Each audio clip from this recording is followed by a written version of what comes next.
Do I start this video off super excited, looking forward to the future and being just so happy, or do I start it off depressed? Okay, so I did something, probably guys will see with the title and all that kind of stuff.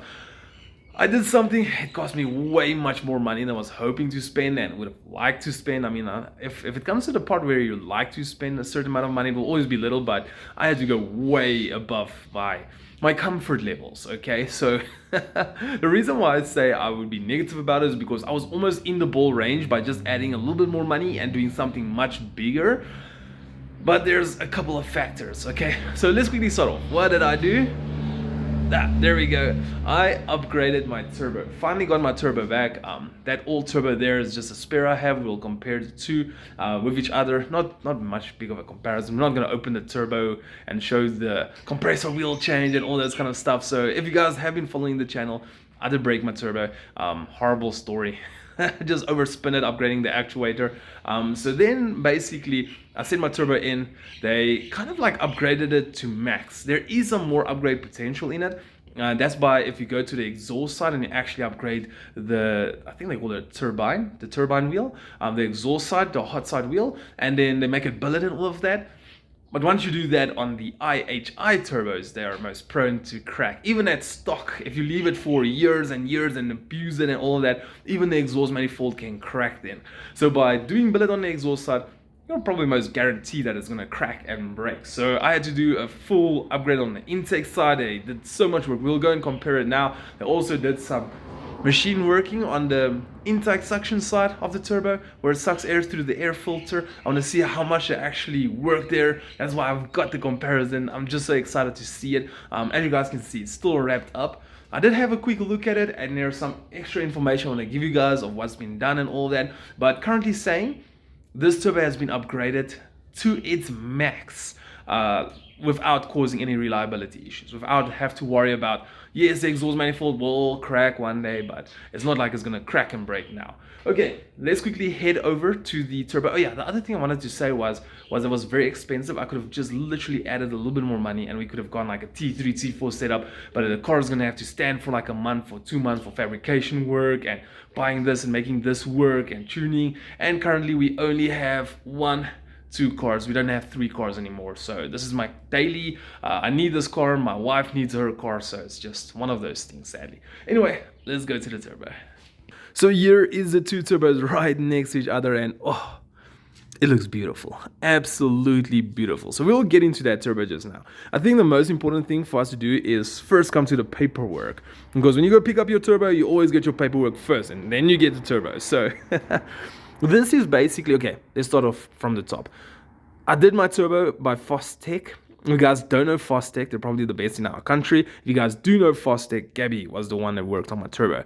What a great guy. Honestly, the information they gave me, they sit and talk to me. They just like, they're just absolutely amazing. I really recommend it. It's like, imagine this dude everyone takes his turbo there because he's good at his job and then he's got so much work to do, but he can actually just stop his work and just quickly talk to you and explain to you what he has done, showing you the difference of the billet wheel and the old wheel, doing measurements, telling you more about the 6x6 blade and the 7x7 blade, and etc. and etc. So honestly, kudos to Gabby. So this is their address, obviously, and then going over here, you guys can see this is a sheet for the turbine vibration level. So this is basically one way they check your turbo to see that is it leaking oil, no evidence of oil leak. They check how much vibration is it. So they've got like this set point in which the turbo needs to be to make sure it doesn't like overshoot some weird vibration or something. So it's basically like testing it and seeing if it meets the if it basically meets everything that it needs to meet before going to the client and going into the car. So there is this green line, as you guys can see, green line over here and then a bit of a thicker one over here. So this chart represents the RPMs. So kind of interesting, eh? Goes up to 130,000 RPMs. That is crazy. So the turbo doesn't mind spinning at all. So I'm not pro at this, but this is 6.5, which I assume, sorry, is this green line thickness over here. So which is like the set point that needs to be inside this green line. And then the 15 is this bigger one. So I believe we start off at 30,000, then it goes till 90,000 over here, and from 90,000 it goes to 130,000. So my mathematical sums here is a little bit off. I didn't start at 30,000. I started at 0. Counted all 20 lines, divided by 130,000, got 6,500. Just to get a representative of each line, but it doesn't work like that because we start off at 30,000. Okay, anyway, so basically what happens is we have to look at this red line. You guys can barely see it. It's like almost no vibration all the way up until like here it started to bounce a bit, but I would say from 104,000 that's when it started to go up. So we all know these turbos, even if you boost 1.4 bar on low RPMs, it always like drops off down to 1.2 bar. So these little turbos are not made so good. It's not made so much for high RPMs, but basically that kick in pushing from the turbo in low RPMs. And you can see that's only when the vibration started to take place. So the cool thing is, because you have this sheet, and if you had a sensor that can actually pick up the speed of the turbo, you know how cool that would have been? Like, you can actually see how fast the turbo is going under certain boost pressures, and you can be like, okay, looking at this chart, about 100,000 should be my max. Okay, so whenever you get to like 100,000 turbo RPMs, and then you're like, okay, I can't put any more boost or whatever the case is, because we will experience some vibration then. But the cool thing to know is, even though it did vibrate a little bit, you guys are going to be like, oh, it vibrated, but look at that clearance. It's like not even halfway. Even if I multiply it by 2, we'll still have some clearance left. So honestly, what a great job. This is fantastic. If I had my old paper, maybe if you guys go to my reconditioned video of this turbo, you guys would see the graph did not look as smooth as this. I mean, like, we saw that like over a year coming up already. So yeah, they did an extremely good job. So what I'm going to do is I'm quickly going to open it, and then we'll quickly compare the two, and I'll talk to you a bit about what has been done to this turbo to give you an idea if you ever decide to upgrade your turbo, a few things you can look at to try and improve it. Just look at this little turbo. Oh gosh, it looks absolutely beautiful. Okay, I mean, like, look at everything has been like so smooth and nice. Oh wow. Okay, so let's quickly talk about the turbo. So not a lot, but quite a lot has changed to it. I think let's start off on the exhaust side. We'll work to the intake side where we compare much more. So looking at this, I had a problem over here, okay? I had a little bit of play. After I installed the upgraded actuator, it didn't have some play. But one thing I didn't know was they have ways to test this, and they said that this flap wasn't seating properly. I don't know, like the video that they showed me or something explaining to me that this is the wastegate and this is the actuator. Like, I had it mixed up. I was like, this whole thing is a wastegate. What do you mean saying the actuator and wastegate? You got to upgrade the actuator, you got to machine the wastegate. And I was like, but this is a brand new actuator. What do you mean, like a brand new wastegate? So I called it a wastegate. So anyway, it's called an actuator, by the way.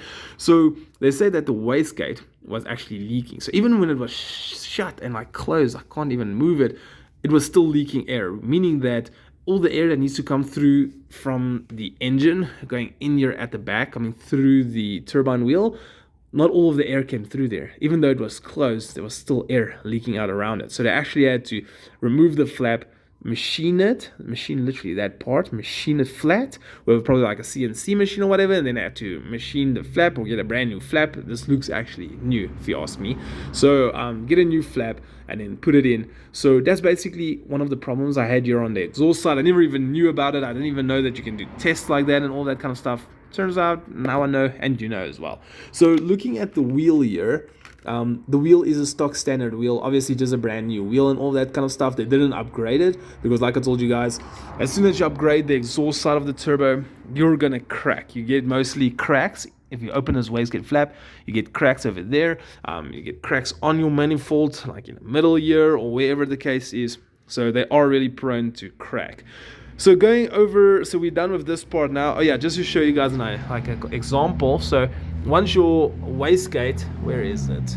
Your wastegate down over there. Let's just do this over here. Once the wastegate actually goes bad, you can actually get like this play.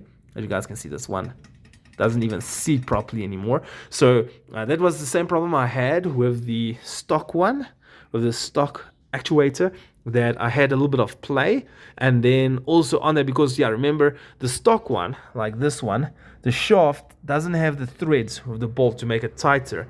So you can, if you have this play, yeah, it's time for these things, I don't even know if they are serviceable. Like if you can open it, doesn't have screws or anything, just like this flange you have to pry open with a screwdriver.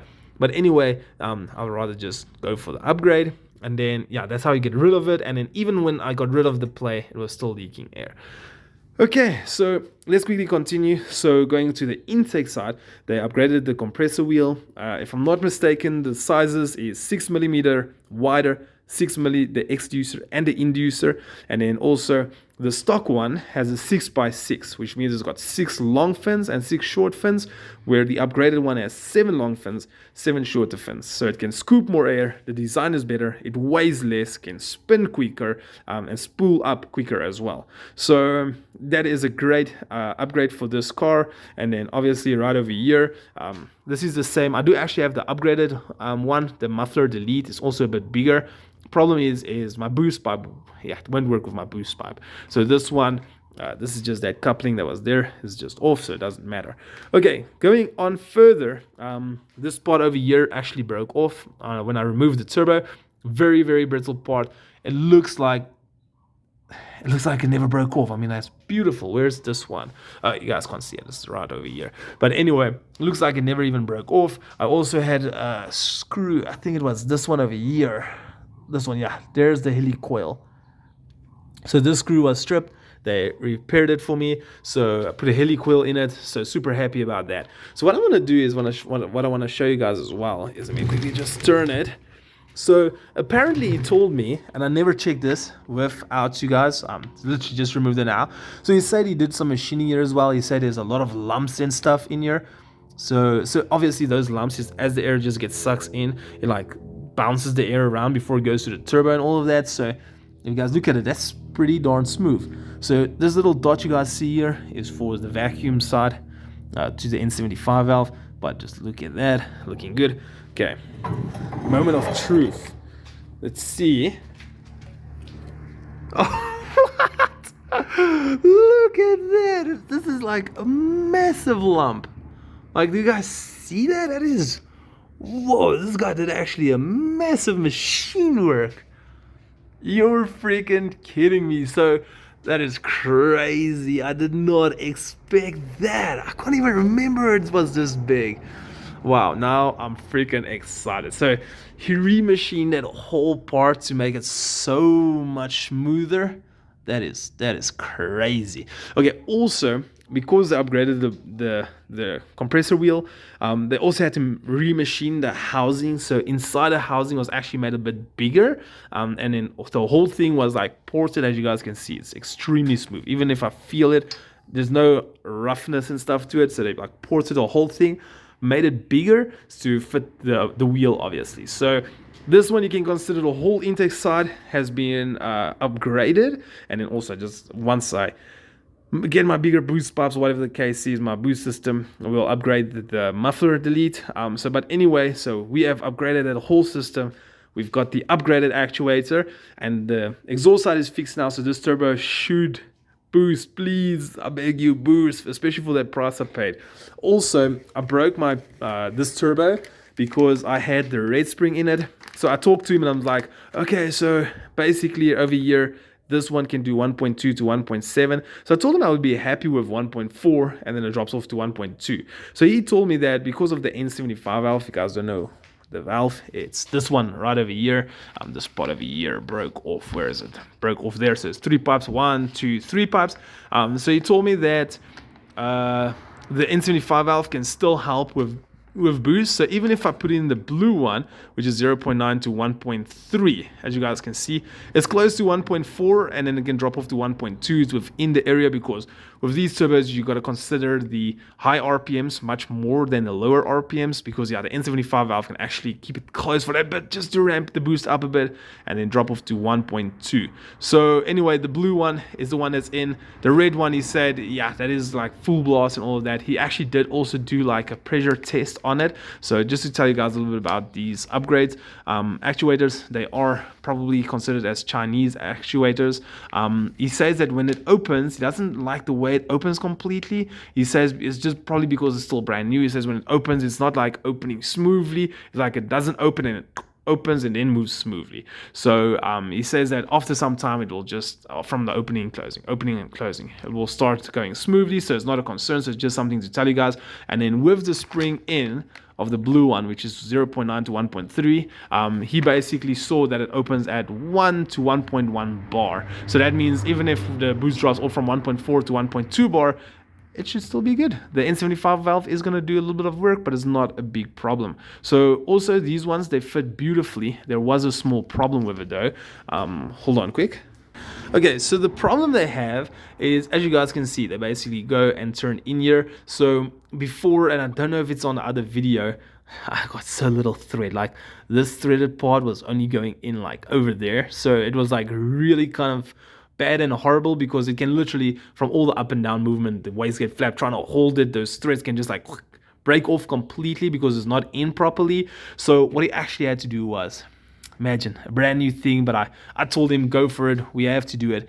He had to cut it off, so extended this much. So that means before, when it went into like here, I don't even think it was that far, this whole part extended, so it's like in pretty far now. So the threads is holding much better. I don't think it's like over there, maybe like somewhere over here or something.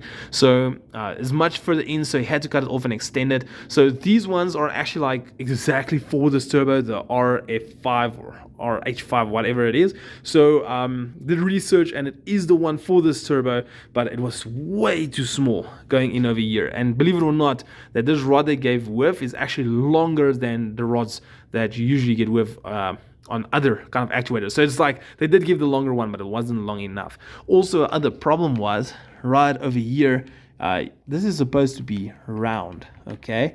As you guys can see over here, it has been cut a little bit, so it's been removed and then cut. So what happened was this rod was actually pressing against sorry, quickly had to clean my throat. So this whole part was like disassembled, removed. They actually made it a bit bigger over here because it was rubbing. It was completely just rubbing up and down, rubbing.